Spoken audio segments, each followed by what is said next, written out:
정확하게 내 얼굴에서 대체적으로 어떤 이미지가 되겠구나 라는 거를 알 수 있어야 좋은 상담이죠. 일반적으로 많이 발생하는 부작용에 대해서 어떤 방식으로 해결이 가능한지에 대한 사전 정보를 알고 있어야 됩니다. 또 수술하고 한 달 정도는 코가 더 막혀요. 이런 설명을 미리 알게 되면 환자분들도 좀 마음이 놓이게 될 것입니다.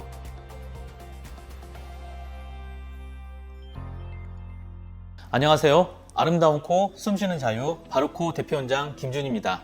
오늘은 코 성형 시 의료진에게 물어봐야 될 베스트 질문 5가지에 대해서 알아보도록 하겠습니다. 첫 번째 질문은 어떤 모양으로 하고 싶어요? 라는 질문입니다. 정확하게 본인이 수술을 원하는지, 그 다음에 수술한다 그러면 어떤 식으로 내 모습을 받고 싶은지, 가장 좋은 게 연예인 사진이나 아니면 친구 중에서 이런 코 모양이 예뻐요, 이런 부분들을 가지고 오면 구체적으로 모양을 잡을 수 있습니다. 특히나 저희 바로코에서는 수술 전에 사진을 찍어서 시뮬레이션을 통해서 수술 후의 모습을 예측하고 그걸 토대로 환자분들도 수술 후의 모습을 미리 알 수가 있고, 의료진들은 어떤 부분을 얼마나 높일 건지, 어떤 부분을 얼마나 낮출 건지, 또 얼마나 코를 뺀지에 대한 기준이 되는 그런 이미지를 가지고 있기 때문에 일정한 결과를 낼 수가 있습니다. 두 번째 질문은요, 그러면 과연 저하고 비슷한 케이스가 있나요? 라는 질문이죠.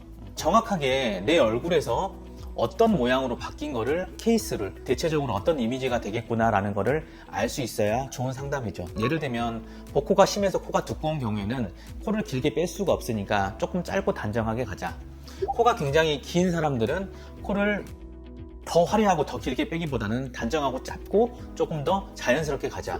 핀 사람들은 코 모양에 많은 변동 없이 코가 핀 부분만 잡아서 모양을 좀 단정하게 가자. 아니면 얼굴이 작은 사람들은 코를 조금 더 크게 하지 않고 작게 하면서도 오똑하게 하자. 얼굴이 큰 사람들은 다른 사람보다는 미간이나 코폭을 좀 더 크게 하자.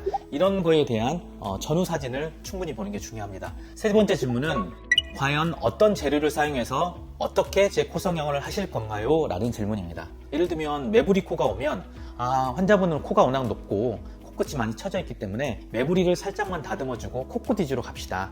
또 매부리 코는 안에 구조적으로 틀어져서 코막힘이 동반되어 있는 거니까 하면서 비염 치료도 같이 합시다. 이런 방법으로 환자를 설득시켜줘야만이 내가 대체적으로 이런 방법을 하겠구나 라고 이제 이해를 할 수가 있는 거죠. 대체적으로 어떤 재료를 사용해서 어떠한 방식으로 대략적인 방법들을 환자가 이해하게 된다면 환자분 자체도 동기부여도 되어 있고 비싼 사례도 받고, 이 비싼 사례에서 내가 어떻게 수술을 하게 됐다는 걸 이해하게 되면 의료진과 굉장히 협조를 하게 됩니다. 네 번째 할 질문은 수술하고 난 다음에 발생할 수 있는 부작용이 어떤 게 있고 그 확률은 얼마나 되고, 부작용이 생겼을 때 어떤 방식으로 해결을 해야 됩니까? 라는 질문입니다. 모든 부작용을 다 설명할 수는 없죠. 하지만 일반적으로 많이 발생하는 그런 부작용에 대해서 확률이 얼마나 되고, 또 그런 부작용이 생겼을 때 어떤 방식으로 해결이 가능한지에 대한 사전 정보를 알고 있어야 됩니다. 코 성형 같은 경우에는 가장 큰 부작용이 염증이죠.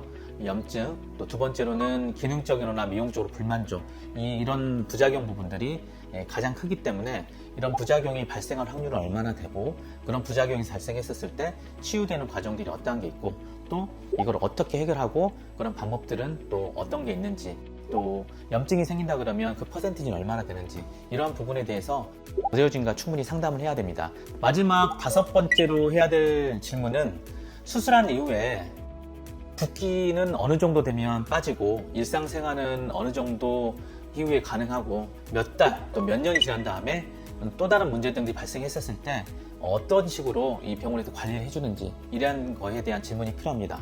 또 수술하고 한 달 정도는 코가 더 막혀요. 왜냐하면 코도 딱딱해지고 안쪽에 새살이 자올 때까지 딱지 같은 게 많이 지기 때문에 그런 과정들을 미리 설명하고, 이후에 한 달 이후에 피크를 찍고 이후에는 조금 더 숨쉬기가 편해질 겁니다. 이런 설명을 미리 알게 되면 환자분들도 좀 마음이 놓이게 되는 것입니다. 오늘은 코 성형 전에 해야 될 베스트 질문 5가지에 대해서 알아보았습니다. 저와 같은 이런 의사들은 이런 환자의 신뢰를 받고 더 없던 힘도 나는 거고, 그리고 더 성실하게 책임을 가지게 환자를 또 볼 수가 있는 겁니다.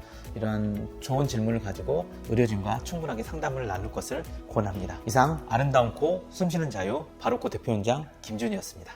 더 궁금하신 점이나 문의사항이 있으시면 언제나 댓글이나 병원으로 문의 상담 남겨주시면 친절하게 답변 드리도록 하겠습니다.